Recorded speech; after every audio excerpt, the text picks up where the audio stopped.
So again, we're going to talk about how to register and maintain your SAM profile. And yet again, but now I'm saying it for the purpose of the recording, my name is Jody King, and I am the Assistant Director with the State of Alaska Apex Accelerator. All right, so just really quick, since we're doing this at request from GSA and we might have individuals joining us from outside of the state of Alaska, just a quick reminder of what the Apex Accelerator program is. It is a program that provides free assistance with all aspects of government contracting from cradle to grave or start to finish for federal, state, and local purchasing activity. We do provide free one-on-one appointments. We have free workshops, special events, extended training, may have free fees, but those are pretty rare and far in between. Usually we try to make everything as available for free as much as possible. And also the Alaska Apex is one of 96 other Apex accelerators across the US, Puerto Rico, and Guam. And I have our website, apexalaska.org, but I have our national association for the NAPEX.us, and also the Department of War's Office of Industrial Base and Growth, who is the agency responsible for the program with the funding and the oversight of that for the cooperative agreement.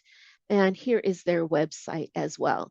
And the reason I like to bring this up as a reminder, if you're here within the state, fantastic. We're glad you're joining us today. Glad that you're working with our program to be able to access these type of trainings and to avail yourself of our services. But it's nice to know that there are also the Apex accelerators across the US. So if you're looking at extending your business into another region, it's good to check out the website for that particular Apex. And you can find those contact information, website data on either of those bottom two web links there. Because while each of us do focus on federal, we're kind of our own experts of what's going on in our own backyard.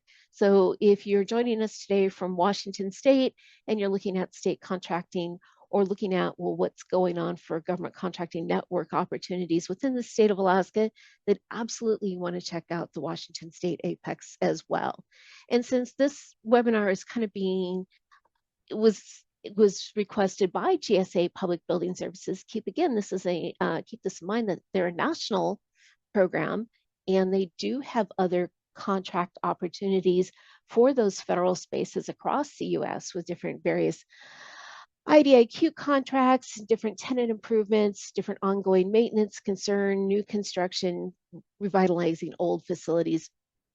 And we want to know where those are. So again, connecting with those Apex centers in those different geographic regions is a great way to keep an eye on other opportunities that might present for those networking events. All right, well, thank you for letting me have that quick moment for that plug and reminder. And let's get on to our topic for today. So this is what we're going to talk about. And I've stripped it down to try to fit this within our timeline. So really, we're going to focus heavily on the getting started aspect of. So we're going to talk about SAM and why is it required. We're going to go over the points of gathering the necessary registration information. I'm going to review the validation documents. We're going to talk about defining your legal name, establishing the correct address, how to start a new entity, that includes that creating an account in SAM itself, that individual account versus an entity registration. We're going to talk about login.gov process. We're going to talk about managing incident tickets, and I'm going to show you the fsd.gov website. We're going to go over validation and registration hurdles. We're going to talk about changing your entity administrator, or that EA. And then we're going to kind of start that process for completing, renewing, or updating existing profiles. And really what we're focusing on, if you have an existing SAM profile, but you need to make changes such as the legal name change or physical address change, how would you go about that process? And then we're going to have, last but not least, that tips for maintaining your SAM contract compliance. And as I had mentioned at the start, we do have a little bit of information at finding those GSA opportunities in the SAM website under the contract opportunities, and I have more information on that at the very end. So why is SAM required? Quite simply, it is a mandatory requirement. Active SAM profiles are required before an award can be executed or payment can be issued for approved invoices or grant drawdowns. So again, if you're going to be a recipient of federal funds, these direct awards, whether through a contract, a grant, cooperative agreement, um, or any sort of federal loan process, then your SAM registration is a mandatory requirement. If you are looking at getting into the world of government contracting and you're talking to any of the Apex centers, we usually almost consider that SAM registration as that first step in getting ready for government contracting, for that federal contracting side. It helps to be identified by federal agencies. Your SAM registration also has that passive benefit of being there and promoting your company and your industry via those NAICS codes if agencies or other buyers are perusing in SAM looking for potential contractors, looking for potential vendors. So that information as well. But as well as the, hey, I'm interested in doing government contracting, your SAM registration also provides that key information about the business, including legal business name, address, ownership information, as well as the representation and certifications, which are tied to your eligibility to be able to receive those federal funds. Part of that SAM registration process is to obtain that unique entity ID number, or that UEI. If you've been in access to this eons ago, it used to be called a DUNS number, but that changed back officially 2021, 2022 to that unique entity identification. In fact, they was switching that over even before the old process completely went away. And that is, we'll talk a bit about that more, that it's tied to, again, that unique entity at that specific physical location, as well as if you go through that full SAM registration to be for all awards, that includes the contracts, grants, etc., then you will also go through the application process to receive your CAGE code, which is that commercial and government entity for CAGE. If you're just doing a SAM registration and you're only looking at grant opportunities or federal financial assistance, then you can, and we'll see that as we go through the slides, you can, by selecting your purpose of registration, you may not necessarily even need to have a CAGE code assigned. So that's relatively new in the last year, not quite 2 years, where you may or may not have a CAGE code depending on that purpose of registration. But again, if it helps you participate in that federal procurement process. And that last part, to maintain eligibility. So it isn't a one-time process. Once you registered in SAM, and especially if you do receive a federal contract, especially if it's going to last beyond that 1 year, or you're in that grant realm that might possibly go beyond a 1-year period, you must maintain an active SAM profile to stay within that contract compliance. Your SAM registration, it does require you to update on an annual basis. And the purpose for that is for maintaining that size standard to help determine that socioeconomic classification associated with your business. Again, if those are words like, wait, what are you talking about? We'll see here in a few slides exactly how all of that comes into play. So we're going to talk about getting our document ducks in a row, and we're going to look at gathering information. So here is a list of everything that if you've not done a SAM registration before, you're going to need to be able to complete that entirety of a SAM registration by the purpose of registration. So we're going to need that SAM username and password, and really that is your login.gov access. So pretty straightforward. We're going to use your email. That is always going to be your login access point, and we're going to establish a password through that login.gov process. You'll need your tax ID number, whether an employee identification number or a social security number, if you are a sole proprietor, or if you're a single member LLC that wants to file as a sole proprietor. We're going to talk about that legal structure, ownership hierarchy information. There's questions pertaining to that. And it's good to kind of have those things in a row because there's some pre-requirements, as you'll see further on in the slides, that you might need to do depending on your company ownership structure. We're also going to pull that socioeconomic data, which is determined by majority ownership. And we'll talk a little bit what I mean by majority ownership for defining that socioeconomic. You're going to need those EFT transaction payments, and this is electronic funds transfer.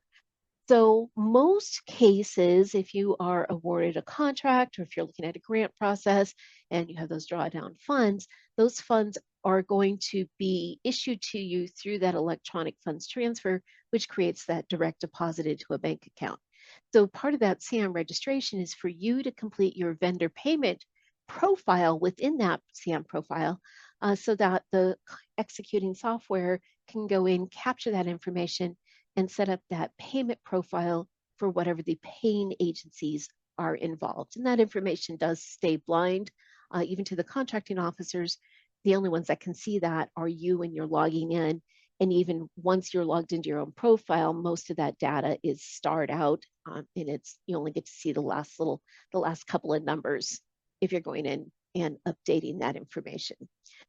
Again, we're going to have the NAICS codes and PSC codes, and I have 2 website links. I'm not going to spend as much time talking about those today, but these 2 processes, that North American Industrial Classifications System and the product service codes, product supply codes, those are how you numerically define the realm of industry that your business is involved in.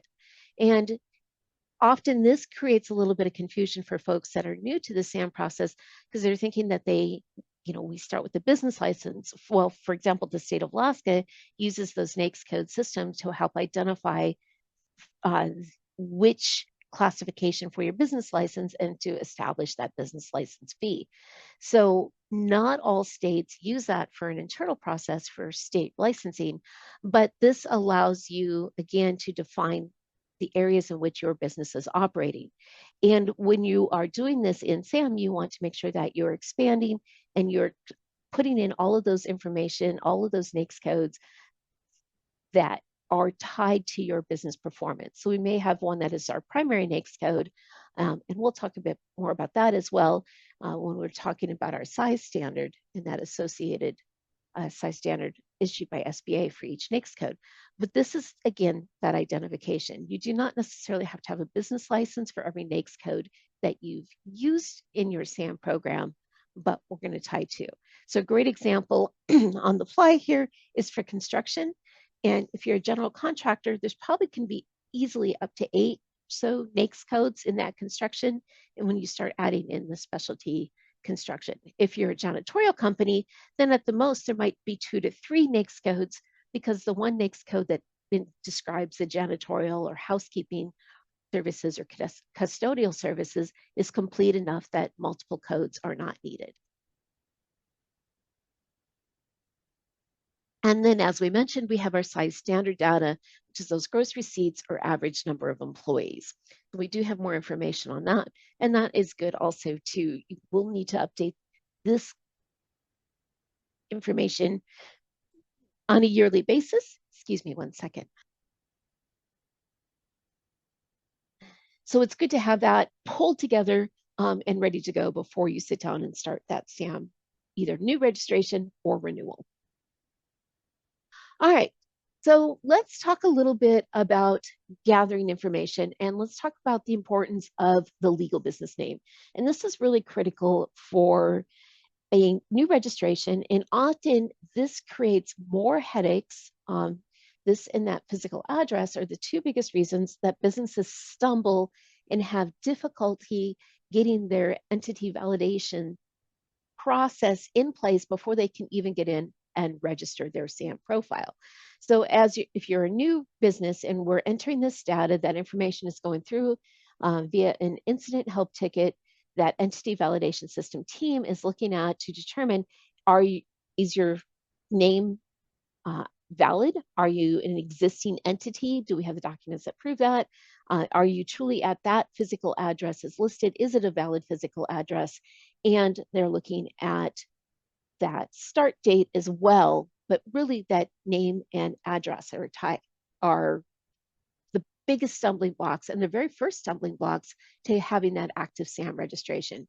So what I did is I pulled in a couple of samples from our state of Alaska business license listing. And each state has a Secretary of State website. It might be slightly name different from state to state, but this is where the agencies are going. This is where GSA is going, and also Cage Code as well, to verify that you are who you say you are and you do have a valid address and it is a legal address for that purpose. So what I want to point out is these are business license details, again, from our state. And when this first one, when you look at the business name, the name is Three Kings Janitorial. And I cheated. I just used a search from King based off my last name to see if I could find some examples. So we have the Three King Janitorial, and you can see they're in Ketchikan. However, if we come down here to the owner's name, we have an individual listed as the owner of this janitorial service. So for purposes of our CM registration and establishing that legal business name, in this case, that sole proprietor, or if we have two owners listed that we have a partnership, then the legal business name is actually going to become this individual's name. It was established by GSA with much prodding from the Defense Logistics Agency tied to their Cage Code, that when a government enters into a contract, they are entering in with an individual. And when there's that sole proprietor, there is no legal distinction between the individual and the name in which they are doing business as, thus DBA. So what they want to see in the registration then is the owner name for sole proprietor would be listed here, and then that second line in that registration under the doing business as would be the name listed on the business license. Because for our purposes here in the state of Alaska, as far as the state of Alaska is concerned, the name that you have listed in your business license is how you are promoting yourself as a business within the state, and thus that's the name you're performing under. So we don't have a separate DBA database here in Alaska. It is all tied to how you establish your business license. So if we look at the other example then, because it's tied to that legal structure of the business, here we have 6th Avenue Parking LLC. So we have the business name for the license. And if we look down at the owner, we can actually see that we have an entity owned as opposed to an individual. So in this case, because it is a limited liability company, or if it was an incorporation, then we would use this as the legal business name, and a DBA is not necessary unless there's another name under which you're doing business. Sometimes we'll see that for companies where they'll have so-and-so enterprises, and as their business grows, they might have a couple of different doing business as, and they have those licenses with us in the state, such as window washing services or pizza catering, and thus we can add those DBA names, but they're not necessarily mandatory. I really do recommend them as a sole proprietor, because this is how your business community knows you for your business, not necessarily your name. Any questions on that? Because that really does get confusing. Also, they went through a phase where it had to be last name, comma, first name, but they finally got over that as well. And you could just list that legal business name as a sole proprietor as your first name, then last name. All right, correct physical address. So this is another one that really catches people off guard. When we say physical address, we need to know, one, is there a brick and mortar retail storefront in which people are walking in to engage with you to do business? Or do you have a home-based office? And so in essence, you have a residential home office that you are using to operate your business.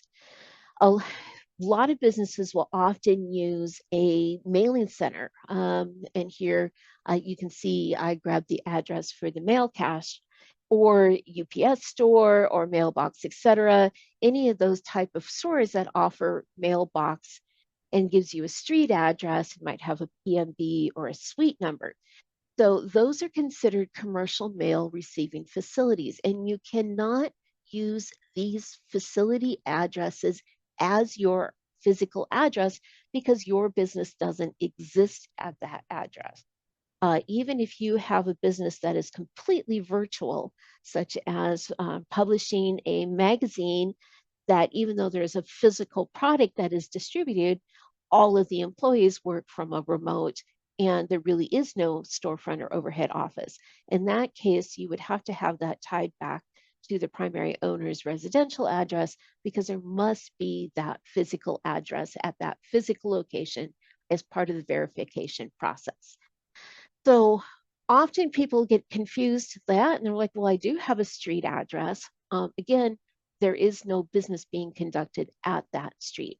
If you are at a co-op work center where you can lease a desk or a small office, that is different because you're still now having a physical location that you are at that you can meet customers at, where you can tie that to. So that is allowable, that if it is a shared office space, as long as it's not a commercial mail receiving facility. Now, also another thing that people often do, and we really get to recognize these addresses, and they are flagged by GSA and flagged by Cage Code, are those registered agents.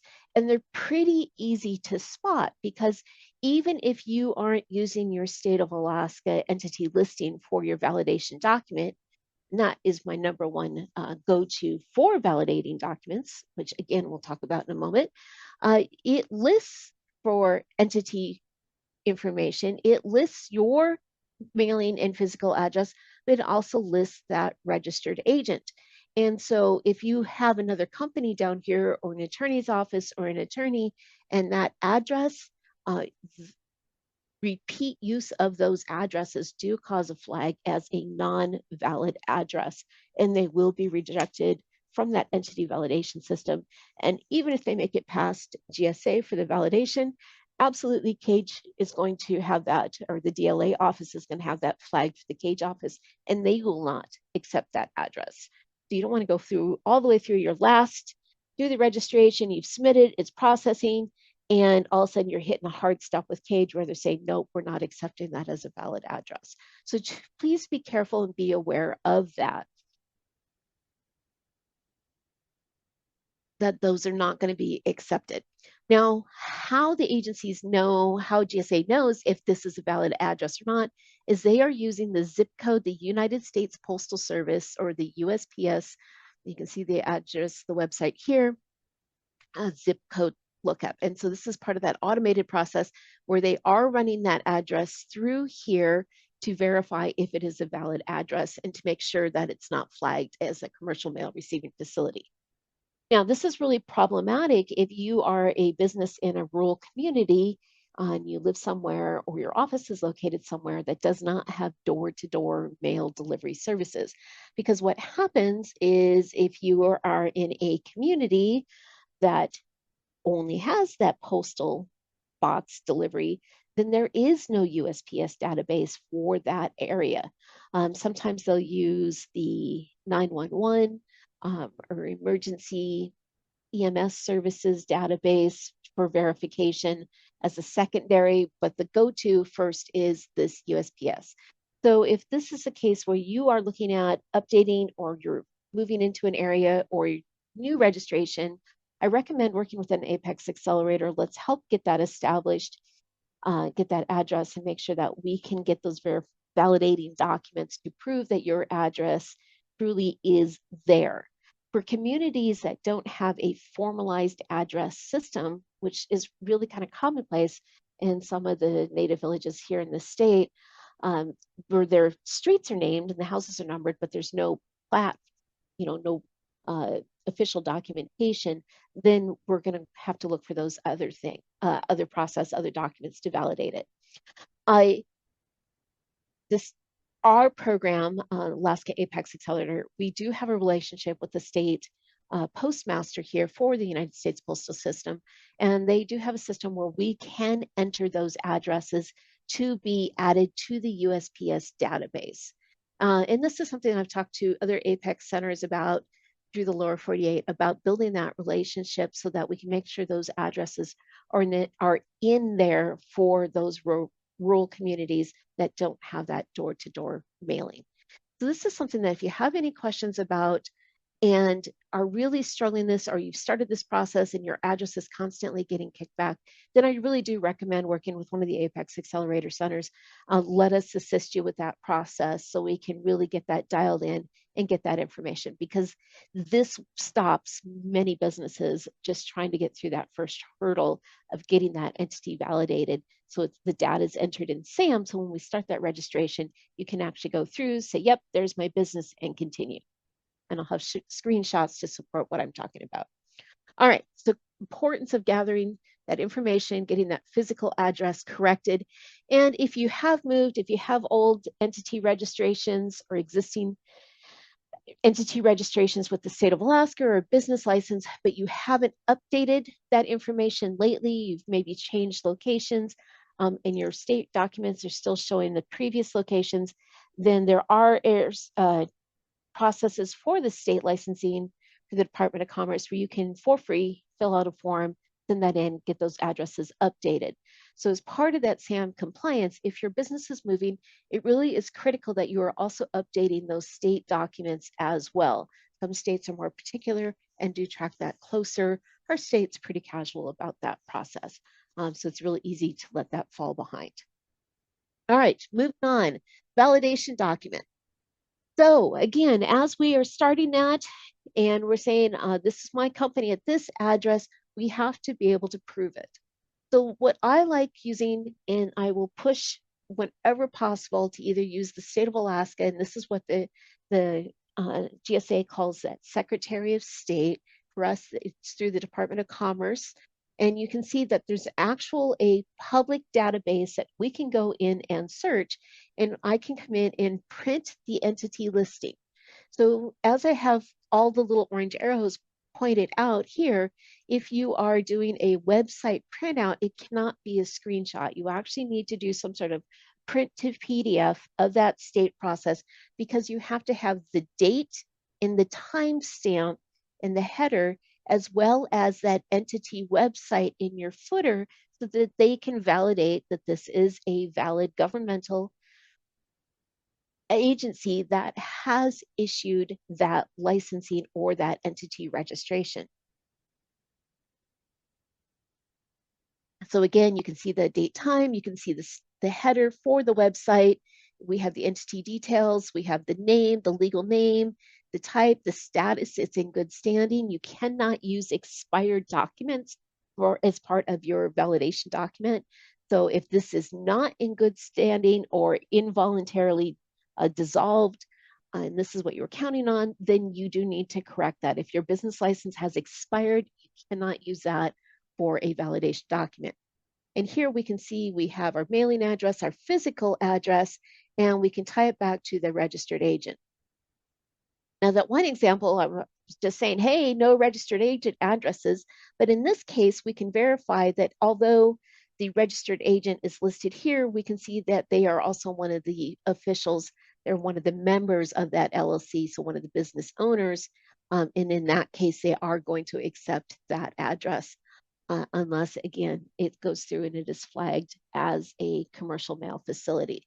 So a little bit of difference if we have a business name and then we have a different name outside of for an attorney or an actual registered agent service, that is clear. But if it is one of the business owners that is listing themselves or a spouse as a business, as the registered agent, and then we have the similar address, in that case, it will be accepted without a question.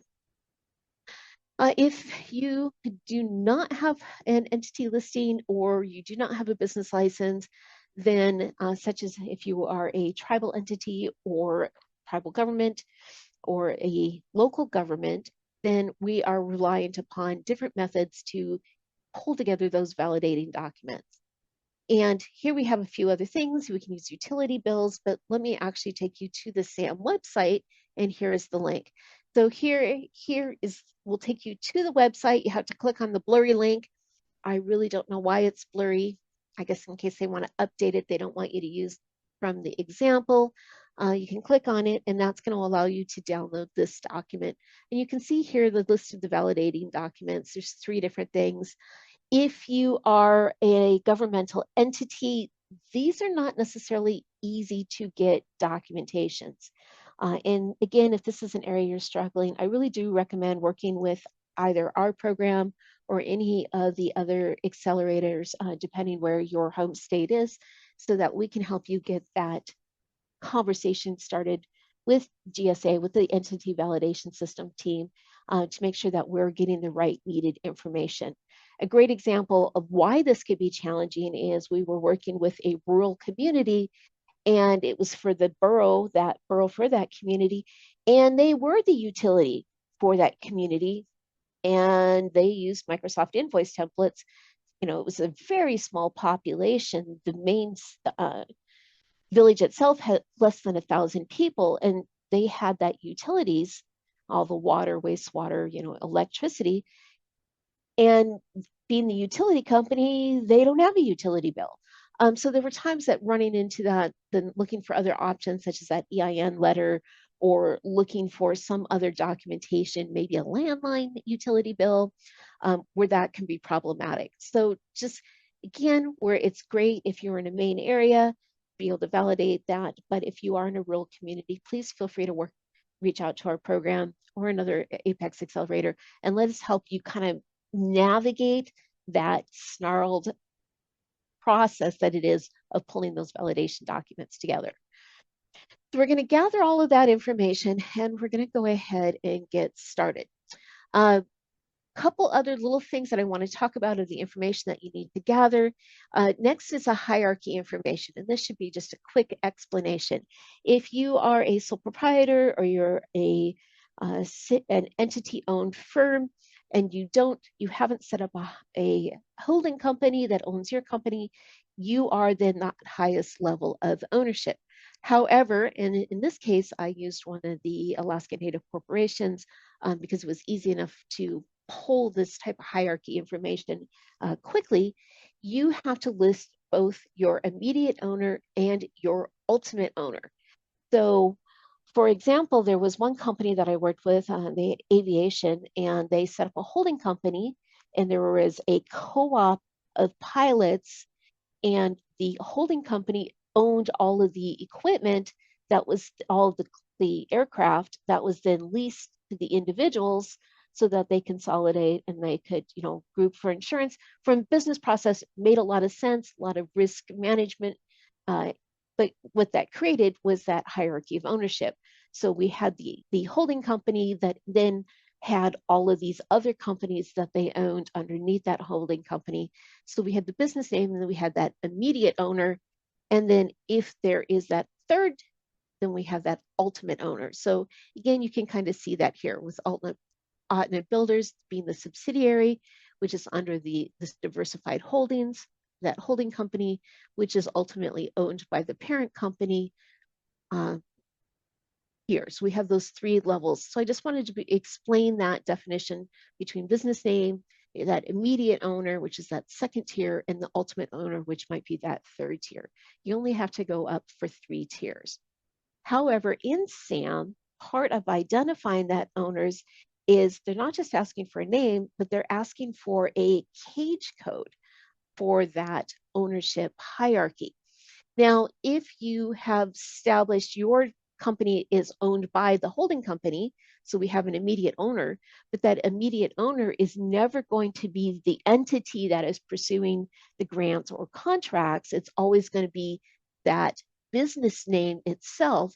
Then we do not necessarily have to have a SAM registration for the immediate owner or the ultimate owner. You can instead directly apply through the CAGE code, and that's that Commercial and Government Entity Program, to request a CAGE code. And this can be used, again, for purposes of just identifying owner hierarchy, or as maybe you have a company or a location that is for just warehousing. So you have DoD projects, and you're just identifying shipping points for that agent's fees, and you need that CAGE code just so that can be plugged into DoD's wide area workflow system as a identified, because again, it's commercial and government entity, and it's tied to specific unique physical addresses. So there is ways to have that CAGE code, or there is this method to have that CAGE code without necessarily having to do a full SAM registration for that particular entity. So again, if you ever have questions, you know who to call. So let us know. All right, moving on for purposes of time, last little bit of information. Oh, no, second to last. We need to pull together your size standard data. And this is a screenshot right from that page within SAM, within that registration where you're pulling that information together. Size is determined either by annual receipts, and here is how is that calculated, that information. It's a 5-year average, so total from 5 year divided by 5 average number, or if there's less than 5 years, it defines here in that green highlighted area how that you make that determination. Number of employees are again averaged over a 24 calendar month period, so average numbers. The size standard is established again by SBA. GSA is the agent, I'm sorry, Census Bureau is the agency that's responsible for maintaining and creating and updating when necessary the NAICS code system, but then SBA comes in and applies the size standard. If you're ever curious what those numbers are, you can always Google the SBA size standard table and you're able to download and get that information. And so this is the Code of Federal Regulations. I have the link to the website where it really tells you how to pull those numbers together. So for some of you that have been in business for 5 years, it might take a little time. So it's good to have that information prior to either starting your SAM registration or updating it. And Melanie's added a great comment here in the chat. If firms don't update this annually, it may trigger false claims violation. Yeah, absolutely, because part of your certification of entering this size standard in here for the purpose of determining, the software then looks at the size, the NAICS codes you've entered, applies that size standard metrics, you've provided the numbers, either both gross receipts and number of employees, and the software is going to go through and provide a yes, no, whether you are a small business or not. And that is a federal certification that you are signing when you submit that SAM profile for processing. So it is important to understand how that is pulled together and that you are maintaining that. And that is really the biggest number one reason that you have to have annual certifications, is so that you're updating your size standard information. The last little thing on my list of gathering necessary information, and good heavens, we are running out of time rapidly, is the socioeconomic data. And I have here that it's based on majority ownership. So if we have 2 individuals that own this firm, whether through partnership, whether it's LLC, S Corp, that part, really the legal structure, it doesn't matter. It's based on percentage of ownership. So if we have 2 individuals and they both have an equal share, there's a 50-50 split, or we have 3 individuals and everybody owns a third, so all that percentage is the same or as close to as with the math, then all the individuals must have those same socioeconomic classifications to be able to apply that designation to the business. So looking at, we have the veteran-owned, woman-owned, and we have the subgroups. And again, I've pulled this right out of the SAM registration. Had to check a few boxes to get that to extend. And then here we have the subcategories under minority-owned businesses. So if we have 2 people, and I'm just going to use the example, husband and wife that own a firm, one spouse is a service-disabled veteran, the other spouse is not. They have a 50-50 ownership. The entity itself cannot claim the service-disabled veteran status. There has to be that that majority owner under which all of that is applied. Again, if both parties involved have that same designation and it's a 50-50 split, yes, then you can check the applicable box. If there's a 50-50 split, but only one party has that, in case of husband and wife, you can't claim a woman-owned business if you have a husband and wife team that own the business and it's a 50-50 split.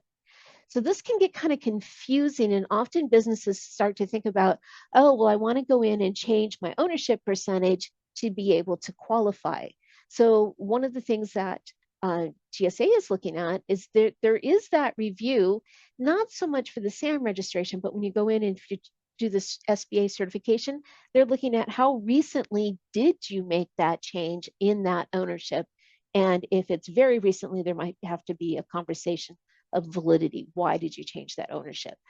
So it's something to keep in mind too, is if you are going from that sole proprietor to setting up, or you're bringing in other investors, looking at that percentage of ownership and how it may impact that socioeconomic data. Have questions about that process? Absolutely reach out to Apex Accelerator, and any one of us can really help you talk that through if you're looking at that, especially going from that sole proprietor into a LLC or S Corp, how that is impacted. The other section on the page within SAM is, and this can be confusing, is this Native American entity type. And if you're coming through here and you're saying, well, I am an Alaska Native owned, I am Alaska Native, I own my business, of course I'm a Native American entity type. The clarification is under the minority owned business on this page, this is individually owned. When we're talking about entity, and you kind of run into that a lot when you start getting certifications, we're referring to a federally recognized tribe that owns that entity, or a corporation, or that tribal government. So when we have these Native American entity types, that organization's name is going to be on that list, on BIA's list of federally recognized tribes that are eligible to receive federal funds. So keep that in mind. Even though you may qualify as a minority owned business under one of these sections, there is a difference between individual, which is here under this category, and not entity type, because again, we're looking at that tribal owned. All right, sorry about that, guys. Long conversation. And truly, this is the biggest part of that SAM registration. And it's only the first getting started component. But if you start off on that wrong foot, it really creates so much headaches on just moving this forward. All right, so let's get started creating our SAM account. And I am going to fly through these slides. You do have these. If you, again, can't download this handouts from the Zoom meeting app, let me know, and I'm happy to email those out. All right, so SAM website, a little tiny in small letters that sign it, and it's, I can't tell you, I would say 9 out of 10 clients I'm working with, they log into SAM and immediately scroll down towards the page and zoom right past that sign in point. But it's there, it's hidden, kind of, it's up at the top. This is going to be your access point, sign in. Of course, it's a federal website, so you're going to see this with all federal websites that you have to agree to terms of use. And then what's going to happen is it's going to hop over to login.gov. And you're going to kind of see, and this is the screenshot here where it has login.gov/SAM, so that you can see that once you've completed this process, this is the agency site that you're going to return to. So login.gov, again, it's software that is managed by GSA. It is the gateway process to access your SAM profile. It's also used for the Federal Service Desk, and some other federal agencies have adopted that for that login process. So it's kind of nice for all the agencies that are using that or have that option. You only need the one username and password. To create a new profile, you don't want to start from login.gov, because yes, you'll create the profile, but it's not tying you back to the site in which you need to engage. So you do want to start from that site, in this case, SAM. We're going to click sign in. The login.gov is going to pop up, and you're going to click create a new account. Now, I have all of the steps here to go through everything to create that account, but for purposes of time, I'm not going to detail it through. But this is that starter point, and when we're looking at list of information where I say username, password, this is how you're establishing it for SAM. When you talk about creating a SAM profile too, often businesses, especially smaller businesses, they create the SAM login and they're like, well, yeah, I have a SAM profile, I'm good to go. But this is your individual account that just logs you into SAM. It takes you to that workspace. It allows you access to all the different features of SAM, but it is not the same as in entity registration. All right, so here's our steps. We're going to go through this process. Create a strong password. You do have to get all 4 of those bars to that green point before it's going to let you move forward. And again, just follow the prompts to go through.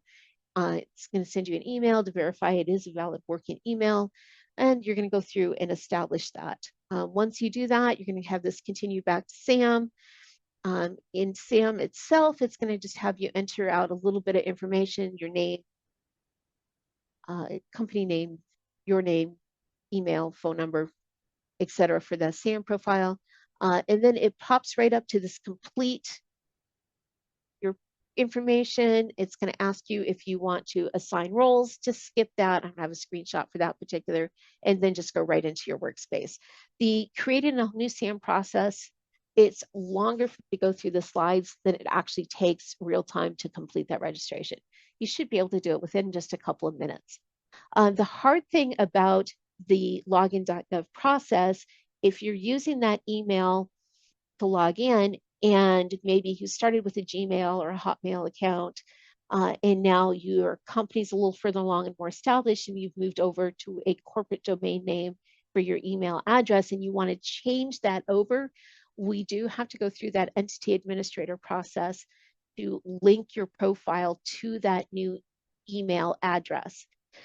You don't necessarily have to change that. If you have a Gmail account, that can still be maintained as your SAM login point. You don't have to change it over, even though your points of contact might have the company domain email address, as long as you are paying attention to the email address, that more personal email, so that you are aware of those SAM notifications when they are sent. All right. If you do need to make any changes, you can go directly to login.gov. Don't do it through SAM, because once you're logged in, it's taking you to the SAM profile, which isn't helpful. Just don't even do it from the same tab. I usually say close your SAM tabs.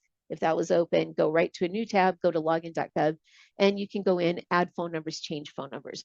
I really recommend, it's super important to have a secondary backup phone number.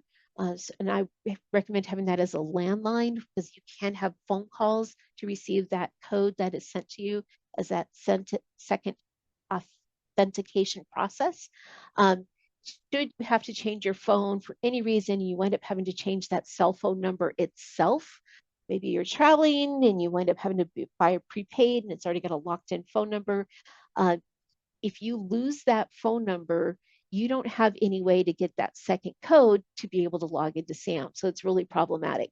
If you have an email and that email provider shuts down, and that happened to a lot of folks in Southeast Alaska a few years ago, and in that case, everyone, their phone no longer had emails, and we had to get all new emails, and we had to go through that entity administrator letter process for them to be able to establish and link that new email to SAM.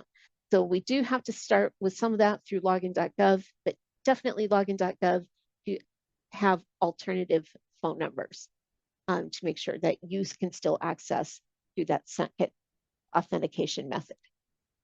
All right, SAM registrations.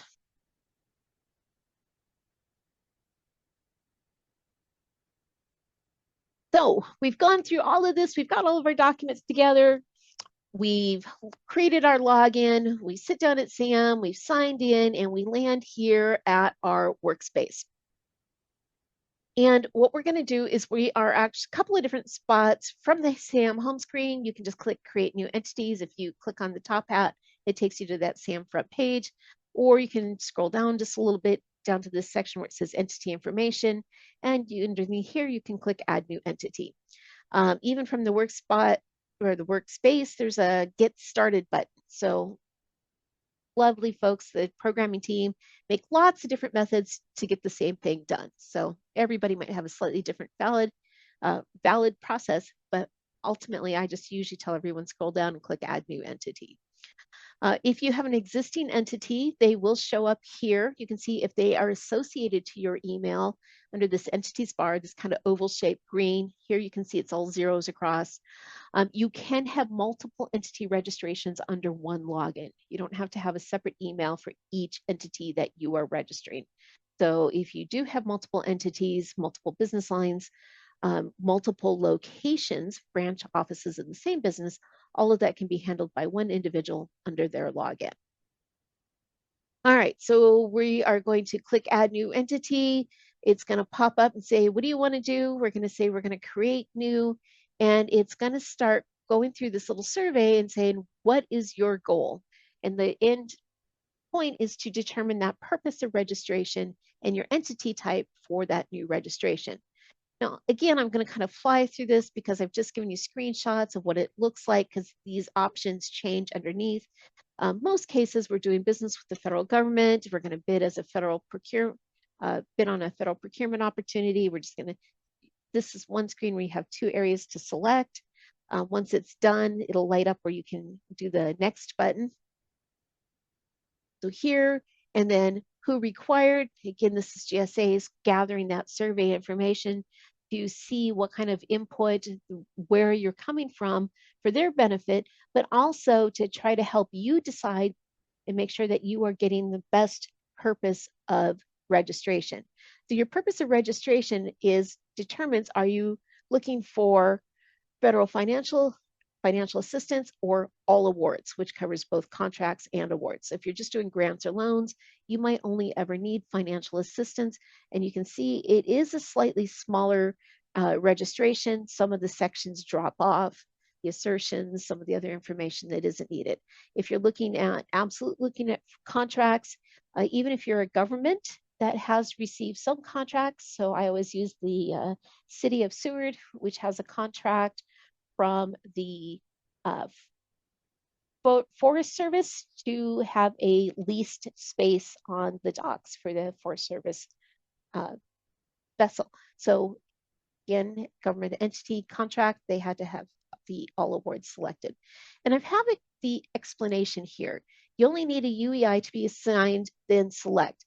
Please be careful of that. I've worked with a lot of grant entities, both state and community grants, that have federal funds and require the SAM registration, and they just want you to get the UEI number. Verify if that is enough. You can have a UEI assigned without necessarily doing the full registration. But if they need that full registration because they need those representation and certifications signed, whether it's just for grant or for that contract, be careful. A lot of people do this and stop thinking that they are good to go, and that opportunity date comes and goes and they were not prepared. I almost never let anyone do this one unless they can prove that, no, really, they just need a number. All right, so usually I say we're going to select either the financial system or all awards. And so I kind of talk about this and what it means applying for grants, select financial assistance. This becomes that purpose of registration. All right, through the steps, I'm going to just fly through. It asks, are you registering a government entity? Are you located in the US or not? If you have a CAGE code, and that's most common for new registrations, a CAGE code will be assigned to you as part of your SAM registration. Again, we kind of talk about it again. If you don't need to have a full SAM registration, but you need a CAGE code for purpose, a hierarchy, you can go directly to CAGE. Are you registering a government entity? And I just kind of have screenshots depending on your answer. I'm not going to go through each one of those processes. If you are registering a government entity, it is going to ask what type: foreign, tribal, local government, or even federal agency. So even for our university, because we're a state-owned entity, we had that for that state for US local government. All right. And then once you've gone through, it's going to give you that review page. Please pay attention. If you are a governmental entity and you select business or organization, we have to actually deactivate that profile, go back and start over, and vice versa. If you're a business or entity and you've accidentally said, yes, I'm governmental, we got to deactivate that profile, go back and fix it, start over. It's not as dramatic as it sounds. It's an easy fix, but that is that step. That must be correct. Changing your purpose of registration is really very easy, and you can do that every time you update. So if you're saying, yeah, it just going after that grant opportunity, absolutely select that federal financial, and then should a contract opportunity show up, it's just a matter of going in, renewing your SAM, and changing purpose of registration. Entity type is static. You don't want to mess with that. You want it correct. You can change your purpose of registration as you go through. All right, new profile, and you can see that we have to go through all of these various steps all the way through to be able to submit your SAM profile. This little section that's in blue here all is part just to get to that entity verification process. We're going to go through this again. I'm going to kind of fly through this new profile. We're going to click start this next, move us along. It's going to ask for your business information. And again, I have kind of a recap of what I'm talking about when you're entering that information. And it's really important that it does match and is correct from the get-go, or you're going to start having rejection issues from that validation team. Your physical address, it's great to go into the USPS database and look how is your street name listed. So for example, are they using street? Are they using avenue? What is that designation? Absolutely no punctuation, but exactly how is that and that zip code. Don't worry about the +4 so much. We're just looking at that main zip code information. All right, so we go through, we've entered our data, we hit search, it's going to pop through and it's either going to come with a list that's kind of close to that information, or you might not have anything at all. So our option is we're going to either select something that might have already been in there. If you have a brand new entity listing, a brand new business license, most likely it's not had time for that information to be downloaded into GSA system, then you're going to just click my entity is not listed. We're going to go through the next following steps to be able to provide information to go to move that registration forward.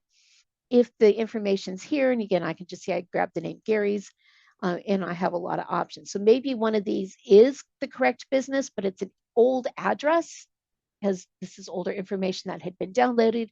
Then if that's the case, we're going to pick whatever is the closest, and there is a process for updating that. So we're going to select a firm, or we're going to, again, say entity not listed.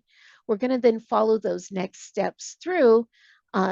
Do we need to update? Do you need to update the information? So what I had done is I had selected one of the firms listed, and either the information, yes, I do need to, and it's going to now pull the information from what I've listed. Don't try to shortcut this. You want this to be how you need your SAM profile to be listed.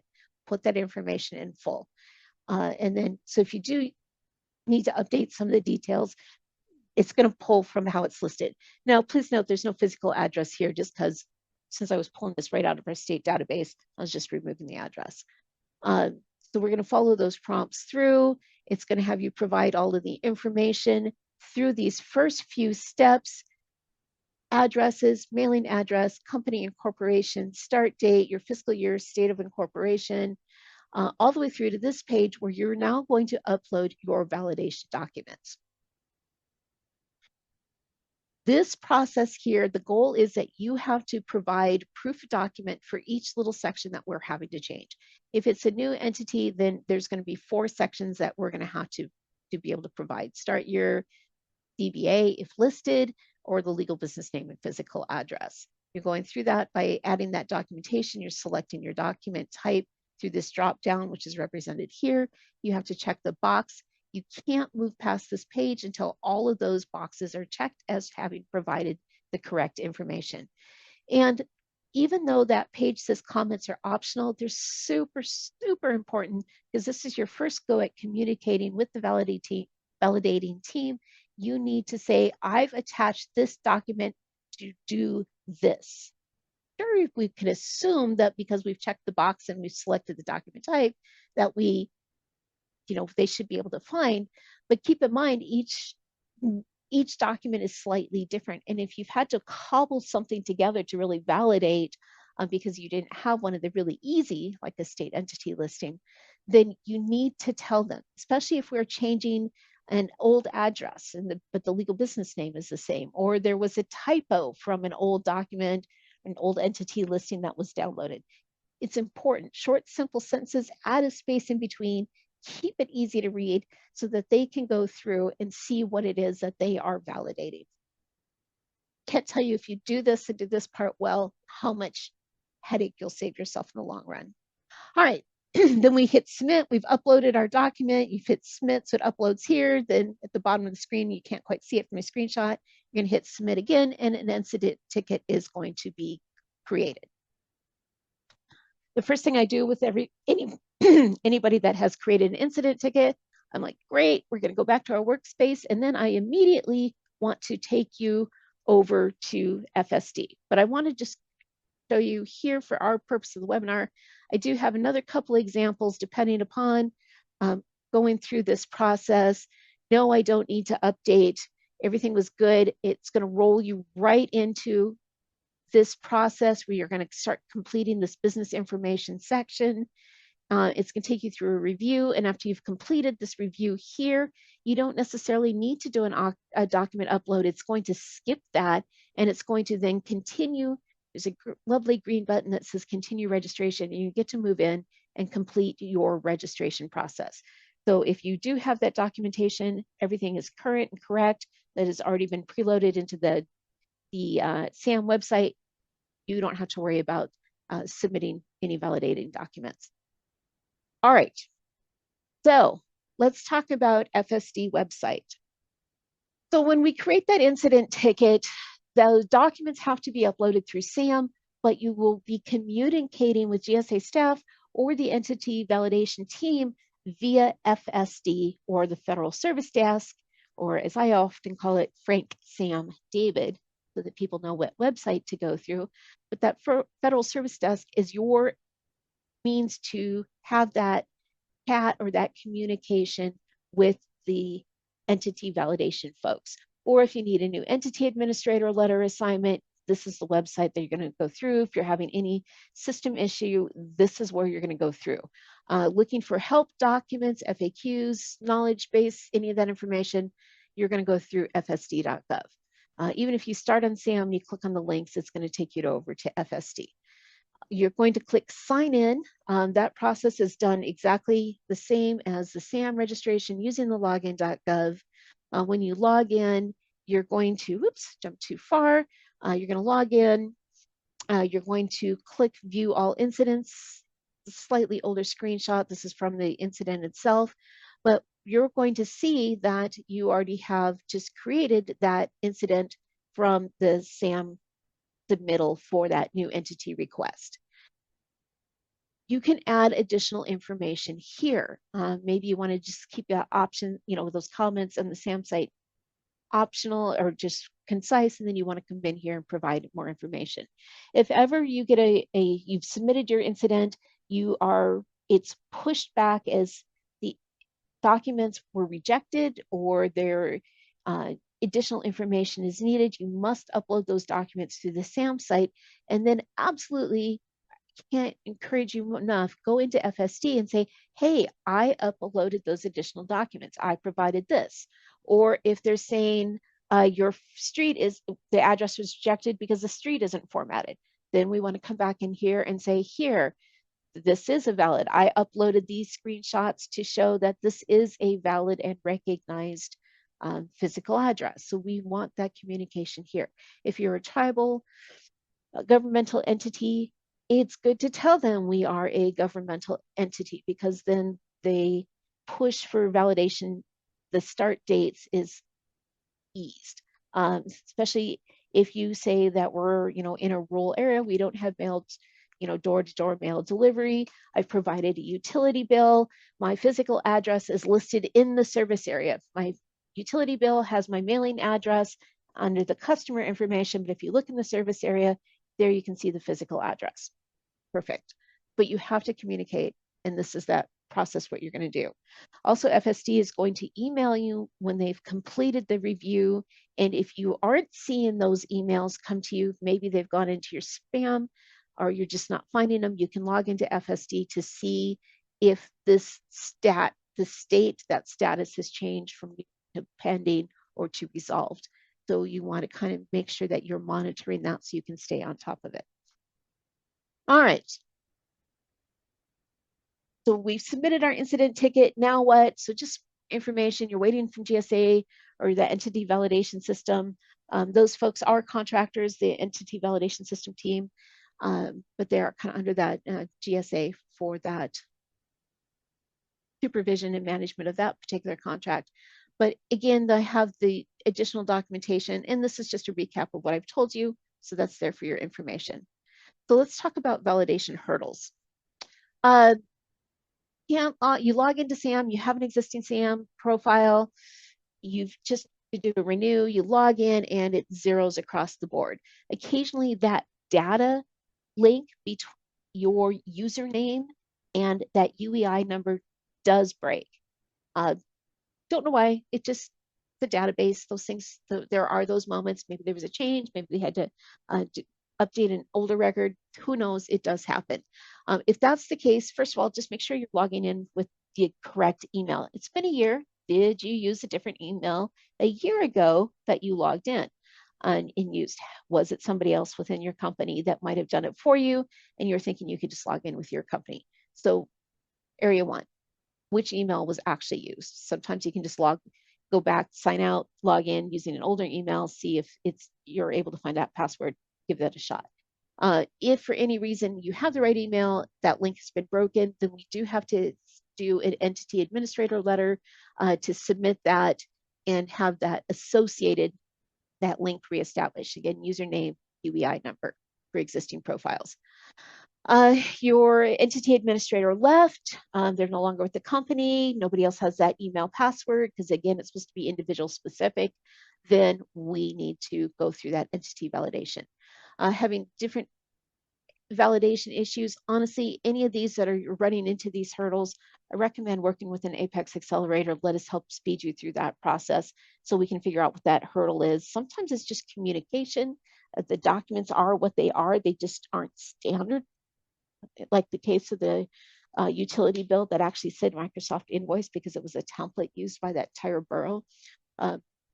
We want to continue that conversation. All right, having to assign an entity, assigning an entity administrator. You're going to determine who that is within the company. You need that one initially for your SAM registration. Once you have that SAM registration active, you can go in and assign roles to have backup entity administrators or even have read-only. But if you need other individuals that can access that account, you can establish that after your SAM profile is active through that role management process. If you do need to create an entity administrator letter, this is the link to download the template. The template is either for a single entity or multiple entities if needed.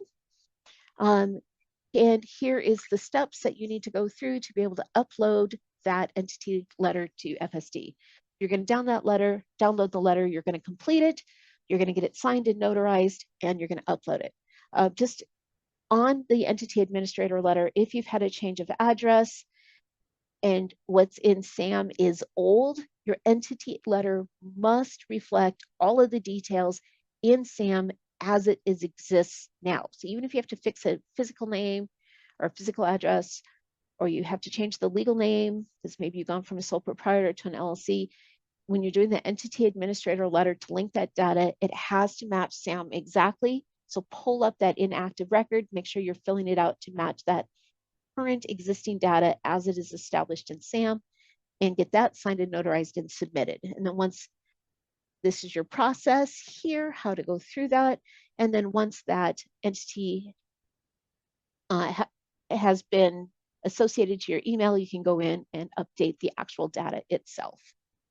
All right, so completing or renewing SAM profile, really, this is kind of all the same steps as what you go through for a new registration. Again, I'm going to fly through it. If you had an example, you're updating, depending where that one is sitting in that entity information, this process, and I kind of have this or really is this first few steps is the same no matter what, even if you have an active profile that you're just doing your annual update, or if it's been inactive and you're going through. So we're going to click on that entity. It's going to populate in that list. We're going to click update. I just wanted for options, if you click more, if you have an ID assigned where they've approved, you had a pending ID, you can go in and still update. It's going to have you refresh, accept the entity under more. If you don't see update, you can click more and it'll be accept or assign you UEI, and then you can go through once that's done and then update. It varies a little dependent, but most cases we're going to update. And we're going to just go through. We're going to certify that you are who you say you are, you have that authority. You're going to renew that entire registration. You're going to make sure, click that, click next. Purpose of registration. So like I said, every time you go in to create that, you have that opportunity to change if needed. And it's going to have you go through confirming your cage code. Again, it's going to verify this is what you're doing. You're going to follow that through. If you need to change your physical address, this is where you can do it. I do need to change information, or everything's correct, you can move forward. It's a little different than what I have in my screenshot here, but it's this exact same process. The language is just slightly different. And then if you do need to make a change, what is it that you're changing? And so it's going to give you that option. I'm changing my legal business name, I'm adding a doing business as, or removing a doing business as, or maybe I'm updating that physical address. Anytime you're making changes, you're going to have to upload entity validation. So just like we did with that new, you're going to go through that process of uploading all of that information. And again, same screen, all of those various steps until you can submit. And yep, you got it, incident ticket, go over to the FSD and communicate with them. All right, so once they're all done and said, you're able to go back in that it's been updated. You'll get the email, you get to go forward. That legal name or that physical address has been updated. We can go in and update. If you're updating and you don't have to make any changes, it's all the same, everything's good to go, you get to check it's correct, and you get to pop over and click that lovely continue registration. SAM has changed not that long ago where there's no longer publicly hiding or giving approval to show in the public display. If you have a SAM register, it is publicly searchable. And you're going to go through and you're going to land here, where now we're going to click start and roll into the business information that you've already seen from that new SAM registration. So they've set this up, and this was changed, March or so of this year. So relatively new. This is the final. They finally removed the representation and certifications and all of those changes from the FAR overhaul, and reformatted your SAM profile. So if you do have a existing SAM, but you've not been in since as recent or since March, this all has changed. The look has changed. How it's organized has changed. So, and this is where I am, for purposes of time, am going to kind of be seen and say, all right, if you want to do the screenshot through each one of these sections, because it is another hour and a half to go through all of these, then I do have another resource for you. I do have an on-demand video that I had completed on in May. No, sorry, the date says March. I didn't update it, but you can access this from our website. I have the link here under the on-demand. I have the links where you can download and see all the slides. If you don't want to go through all of the stuff that I just told you, again, jump to minute 31, because yeah, the validation really is the heftiest part of doing that SAM registration. Jump to minute 31, and it takes you right where I left off here, this exact screenshot, in fact, of going through, and I do a page by page through each one of the sections and talk about what you're looking at and what to think about as you're answering.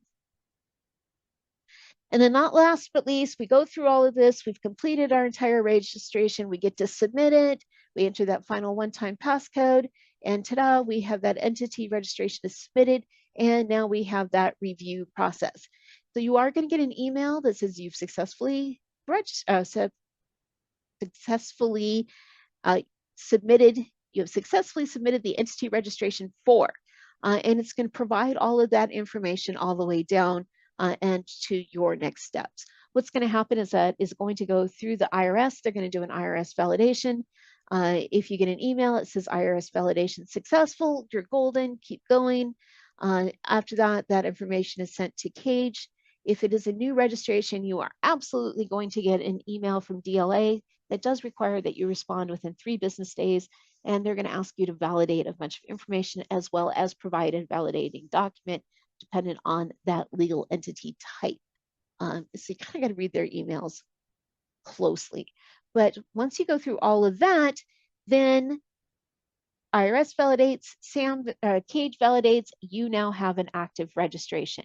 If you have an existing registration and you've not made any changes, you haven't let your profile lapse, it hasn't become expired, still active, you go through, honestly, that renewal process for the validation is almost just a day or two. It's very, very quick. So if you need to add new NAICS codes for any reason, for response to a new solicitation, that turnaround for that is very, very quick. The moment you change those critical bits of information, legal name, physical address, you do have to go through a validation. You are going to have to go through that entity validation on the GSA side, and you're going to have to go through that on that cage code side as well. Questions on any of this? For those of you that have a SAM profile, have been through this a lot, it is a lot of it's a lot to sit through. For those that have new, please again, feel free to work with Alaska Apex or any of the Apex Accelerator Centers, because we live in this stuff daily. So we're really there to be able to help you avoid some of those hurdles. SAM registration, now what? The only thing I want to pull out just for intent of time is beware third-party providers trying to sell you services. You're going to get emails and they're going to be threatening. They're going to have phone numbers. They're going to want you to call. They're going to say things like, if you don't, you're going to be deactivated. You're non-responsive. You're not going to get contracts. You're ineligible. Anything that makes you want to panic and call them, I can guarantee it's a third-party company. Any emails from SAM directly will direct you back to the federal space. That's going to direct you back to either the SAM site or through FSD. There is SAM system generated notices 60 days prior to your renewal that your SAM is going to be profile is going to expire, but there will not be a phone number as tied to that email. So watch for those emails that are very predatory in nature. Those third parties they're going to charge you. They want you to call because they are going to panic you and get you to pull out your credit cards. So be aware of. There is no fee to do those SAM registrations. All right. Again, kind of throwing at the end, and I know Alex really wanted to be able to talk about how to find those GSA solicitations, and even trying to streamline this down. SAM is so much to talk to that it really is a time sink. So what I want to pull out is I do have a webinar that I've done this spring on how to research the government contracting market. And this was done after FSD was retired, that old legacy site, the federal, I'm sorry, not FSD. I do that all the time. The FPDS, the Federal Procurement Data System, that legacy site of the past procurement award database was retired. It's been moved in and pushed into the SAM site itself under the contract awards component. So this really talks you through about how you do the research, how you can find those GSA opportunities specifically, and Alaska for that place of performance. Having this on demand will really help you be able to use SAM successfully looking for those type of activities. Alex, did you want to add anything to it? I'm sorry that I really did suck up all the time. No, no, not at all. Thank you so much, Jody. This is amazing information, and thank you so much for sharing all of this. I think the only resource I would kind of plug here today is acquisitiongateway.gov. Has a forecast tool that can be pretty helpful for finding things before they hit SAM, or finding things that are kind of in that market research stage. Excuse me. So I would recommend utilizing SAM, obviously, and viewing this webinar as well. I think this is probably an amazing resource. And then I will plug in the chat here. It's acquisitiongateway.gov /forecast, but also at the main Acquisition Gateway page has a link to that forecast tool, which is very helpful because it's not just GSA requirements. It's many of the civilian agencies across the federal government. So again, thank you so much, Jody, and apologies I couldn't be more active here this morning. Yeah, I would have had to give you more time anyway. Fair enough. And I spent Absolutely. hours just trying to pare back. There's just so much front end It's a on lot of understanding information. SAM. It really is. Yeah. And I actually do talk about finding procurement forecast sites and using that as part of that market research tool. So that information is there in this webinar as well. Amazing. So Great. yes, yeah, it's a pretty handy kind of using the new tools and really using USA Spending too for looking at that past procurement um, and trying to find that information in SAM as opposed to the old FPDS site. Well, everyone, thank you so much for joining us today. Through a ton of information, hopefully somewhat organized, and again, we do want to get those slides out to you. If you have questions or want to reach out to anyone here in the Alaska Apex, here's our contact information. Our main website is here, but you can also see I have my email and phone number.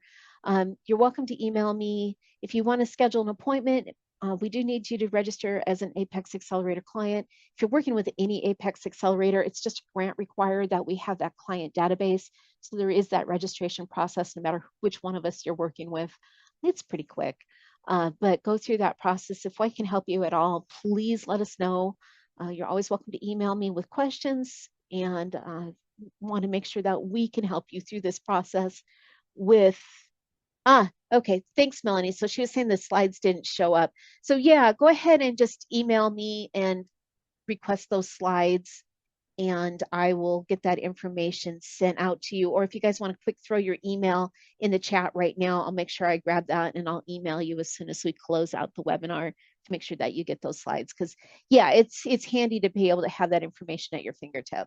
Again, the recording will be posted on our website, and I'll try to get an email out to everybody with the posting that the website has been posted and send out the handouts there as well. Well, I have managed to take up a lot more time than some of you might have counted on, because I did see that I had set the webinar time as 1 hour, even though the start and end time's an hour and a half, the duration in the description it did say 1 hour. So thank you everyone for joining me today. And please note in the chat, Alex did put his contact information and he does work with GSA. His history with GSA is within the public building services side, and he was one of the small business professionals. And I'm not saying was because he still functioned that role, but I think his title has changed a few times. Alex wears many, many hats right now, but he's an amazing point of contact, and he did list his email. If you missed that off that slide, you can also ask me that, send me an email and ask for that information as well. Well, everyone, I'm going to go ahead and close the webinar now. If you give me 2 seconds, I'll stop the recording.